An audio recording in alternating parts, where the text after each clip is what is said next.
Loïc Chalavon, on vous retrouve place de la Nation, point de chute de ce cortège parisien. Dans quel esprit s'est déroulée cette manifestation? Oui, nous sommes place de la Nation. Écoutez Nabia, un très bon esprit. L'ambiance était relativement festive. Beaucoup de musique, de nombreux slogans, de nombreuses pancartes à l'encontre du Rassemblement national. Car ici, les manifestants n'ont qu'une crainte, que le RN arrive au pouvoir après les prochaines élections législatives.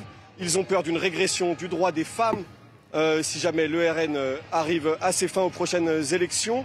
L'ambiance était assez bonne, comme je vous l'ai dit. Pas d'incident majeur, ni aucun incident d'ailleurs à déplorer. Les manifestants ont battu le pavé entre la place de la République et ici, la place de la Nation, cet après-midi à Paris.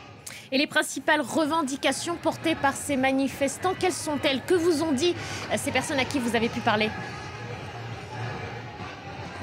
Alors oui, on a pu interviewer plusieurs manifestantes, des jeunes manifestantes qui déclaraient notamment que les dernières déclarations de Jordan Bardella en faveur du droit des femmes étaient une imposture féministe, je les cite, une imposture puissance 10, m'ont-elles affirmé.